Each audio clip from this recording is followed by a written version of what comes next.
fait un urbanisme, quand on fait une autoroute, c'est pour 100 ans, 200 ans, 300 ans.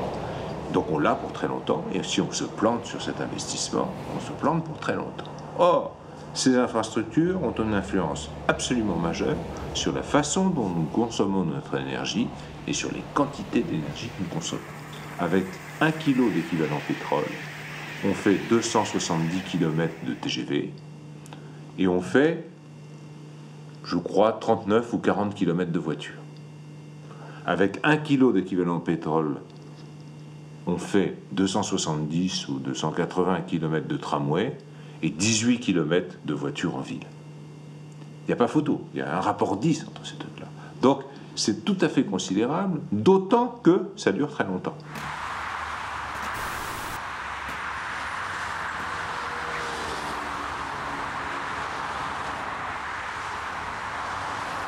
Des exemples, une ville comme Atlanta, comparée à une ville comme Barcelone, 1 million d'habitants chacune.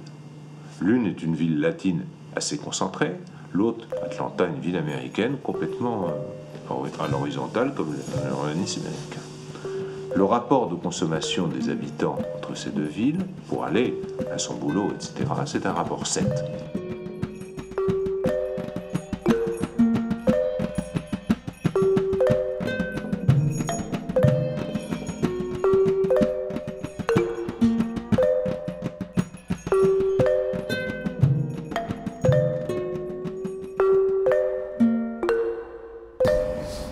La raison pour laquelle les Européens en général, et peut-être les habitants de Barcelone en particulier, consomment beaucoup moins de carburant automobile que les Américains, c'est que l'urbanisme américain s'est bâti pour l'essentiel dans un monde dans lequel les carburants étaient beaucoup moins chers que les carburants en Europe.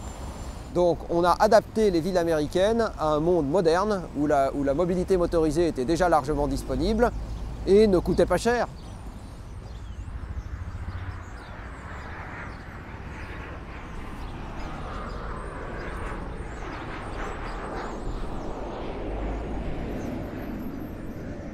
La mobilité, c'est la liberté. Et la liberté n'a pas de prix. Mais la mobilité a un coût. Et si on ne fait pas payer à la mobilité le coût qu'elle induit pour la collectivité, eh bien à ce moment-là, nous encourageons le développement d'une mobilité qui va au-delà de son utilité sociale et économique réelle.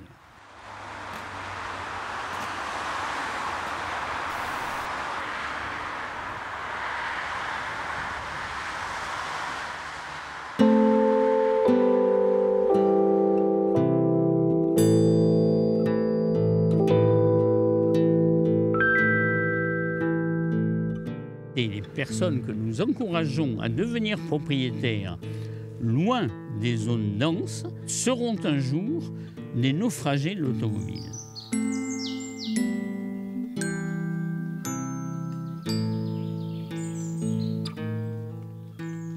Ils se mettent à l'écart des transports collectifs.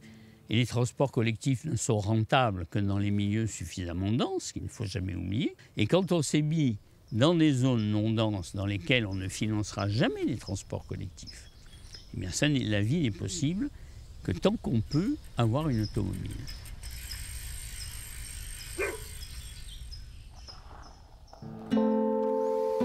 Oubliez les places ombragées des quartiers d'autrefois. Oubliez le temps où on allait faire ses courses à pied au coin de la rue.